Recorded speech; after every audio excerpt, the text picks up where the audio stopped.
చేయలేదు. ఎందుకంటే నాకు 2006లో నెట్వర్క్ మార్కెటింగ్ పరిచయం అయింది. కాకపోతే అప్పుడు డబ్బులు కట్టే కంపెనీలో డబ్బులు కట్టి మోసపోయాను. మా ఫ్రెండ్స్లో 2-3 జాయిన్ చేశాను. సో ఆ రోజు ఎప్పుడైతే మళ్ళీ నెక్స్ట్ ఇయర్ కంపెనీ ఎత్తేసారు, అప్పుడు మా ఫ్రెండ్స్ నాకు డబ్బులు ఏమి అడగలే, కానీ వాళ్ళు చూసినప్పుడల్లా గిల్టీ ఫీల్ అవుతుంటే వీళ్ళని అనవసరంగా నేను డబ్బులు కట్టించిన. సో నా వల్ల ముగ్గురికి నష్టం జరిగింది. ఈ జాయినింగ్ కానీ మన వాళ్ళు ఒక డబ్బులు వస్తాయంటే ఇవన్నీ ఫేక్ ఉంటాయి. సో ఇలాంటి చోట్ల వెళ్ళొద్దు. ఏదైనా కష్టం చేసుకుంటేనే మనకు రూపాయి వస్తుందని నేను నెట్వర్క్ మార్కెటింగ్ గురించి క్లారిటీ లేక, సో ఏదో ఒక జాబ్ చేయాలి కదా, సో ఈ ఫీల్డ్ వదిలేసి మళ్ళీ అక్కడికి వెళ్ళినప్పుడు నాకు దాదాపు 12 ఏళ్ళు నేను ఫారెక్స్ ఫీల్డ్లో పనిచేసినట్టే, డిగ్రీ చేసుకుంటూ పీజీ చేసుకుంటూ జాబ్ కూడా చేసిన. సో నేను 12 ఏళ్ళు పనిచేస్తే 5,000 నుంచి 50,000 రావడానికి నాకు 12 ఏళ్ళు పట్టింది. సో మా ఫ్రెండ్ ఫస్ట్ పరిచయం 1.5 కింద పరిచయం చేసిండు, కానీ బిలీవ్ చేయలేదు. ఇప్పుడు నేను 1 ఇయర్ నుంచి జర్నీ చేస్తున్నాను. నా ఫస్ట్ ఇన్కమ్ 37 రూపాయలు, నా హైయెస్ట్ ఇన్కమ్ 74,000. సో నా చిన్న నష్టం చెప్తాను చూడండి. నాకు 2006లో నెట్వర్క్ మార్కెటింగ్ తెలుసు, కానీ నెట్వర్క్ మార్కెటింగ్ అంటే ఏంటి, చైన్ సిస్టమ్ అంటే ఏంటి, డైరెక్ట్ సెల్లింగ్ అంటే ఏంటి క్లారిటీ లేక నాకు జరిగిన నష్టం ఏంటంటే, మన దాంట్లో great leader Siddharth Singh sir అని Asia top winner, 1,72,00,000 per month ఒకసారి బిగ్ క్లబ్ సార్. ఆ సార్ వచ్చేసి 2008లో జాయిన్ అయ్యాడు. నాకు 2006లో తెలుసు నెట్వర్క్ మార్కెటింగ్ అంటే ఆల్మోస్ట్ అంత ఎక్స్పీరియన్స్. కానీ మీ ముందు ఇట్లా సామాన్యంగా నిలబడుతున్నా బికాస్ ఆఫ్ నెట్వర్క్ మార్కెటింగ్ పట్టుకోకపోవడం వల్ల. సో నాకు మా ఫ్రెండ్ చెప్పినప్పుడు వినలేదు. తర్వాత నాకు ఎప్పుడైతే నాకు బిజినెస్ పెట్టి నష్టం జరిగిందో, ఆ తర్వాత నేను మళ్ళీ మా ఫ్రెండ్ దగ్గరికి వెళ్తే, అంటే చెక్స్ పెరుగుతూ ఉన్నాయి, నాకు స్టేటస్ వస్తుండే.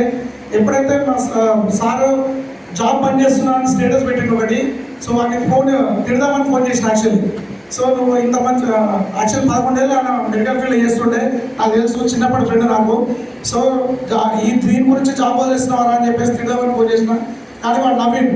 ఎందుకు మా నవ్వుతున్నావు అంటే, మా వాడు నువ్వు నా కోసం చేసినావు బాగానే ఉంది, కానీ నేను ఒక 1 ఇయర్ నుంచి నేను జర్నీ చేస్తున్నాను, నాకు ఒక దాదాపు 80,000-90,000 వస్తున్నాయి.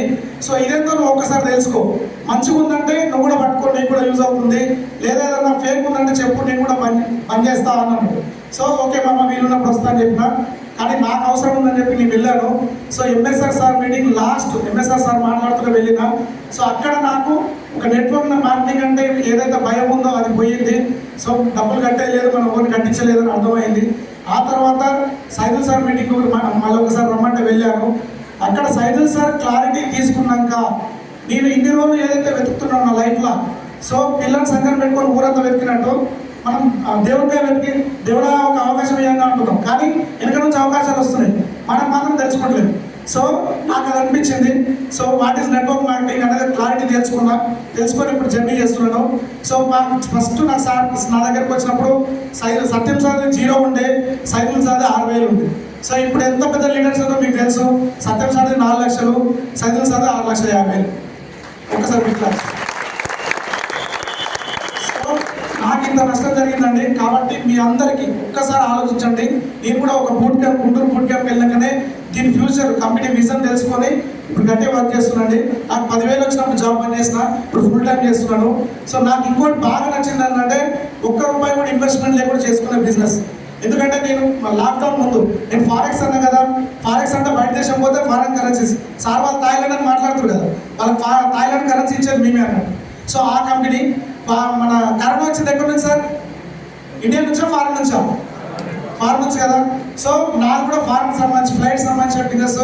సో లాక్డౌన్ ముందు నేను ఫారెక్స్ పెట్టిన, యాక్చువల్లీ 15 లక్షలు పెట్టి ఇన్వెస్ట్ చేశాను, మంచిగా నడిచింది. ఎప్పుడైతే లాక్డౌన్ వచ్చిందో ఫ్లైట్స్ అని బంద్ అయింది, నా బిజినెస్ ఫ్లైట్స్ మీద డిపెండ్. అట్లా వెయిట్ చేశాను, 2 ఇయర్స్ వెయిట్ చేశాను, కానీ మొత్తం కొలాబ్స్ 15 లక్షలు కాస్త 25 లక్షలు అయిపోయింది. సో మా మిస్సెస్ గవర్నమెంట్ జాబ్ కాబట్టి తను సపోర్ట్ చేయడం వల్ల ఇంకా అప్పులు కడుతూనే ఉన్నాం. కాబట్టి నేనేమంటున్నానంటే, మనం ఒక ₹1,00,000 సంపాదించాలంటే తక్కువ 10 లక్షలు ఇన్వెస్ట్ చేయాలి. మంచి జరిగితే ఓకే, కానీ ఏదైనా నష్టం జరిగితే మన ఫ్యామిలీ మొత్తం సఫర్ అవుతుంది. సో నాకు నష్టం జరిగినాక నేను ఈ భూమి మీద డబ్బులు పెట్టకుండా, ఇన్వెస్ట్మెంట్ లేకుండా చేసుకునే బిజినెస్ ఏదైనా ఉందా అని సర్చ్ చేయక నాకు 2 దారులు వెళ్తాయి. 1 real estate, 2 network marketing. Real estate అంటే నాకు అంత కనెక్ట్ కాలేదు. నెట్వర్క్ మార్కెటింగ్లో నా ఫ్రెండ్ ఉంది కాబట్టి నేను ఇక్కడ సైడ్ వచ్చి చూస్ చేసుకున్నాను. ఇక్కడికి వచ్చినాక నా లైఫ్ ఏంటనేది అర్థమైంది. సో మీకు అందరికీ అలాంటి అవకాశం వచ్చింది. ఈ 2 రోజులు కనుక మనసు పెట్టి మీరు దీన్ని కనుక తెలుసుకుంటే ఇక్కడ నుంచి మీరు మీ జీవితం మారుతుంది. మీరు ఒక తరాన్ని సెట్ చేసిన వాళ్ళు అవుతారు. అందరికీ ఆల్ ది బెస్ట్ అండి. నా గోల్ వచ్చేసి December 3 lakhs అండ్ కార్ తీసుకుంటాను. Thank you.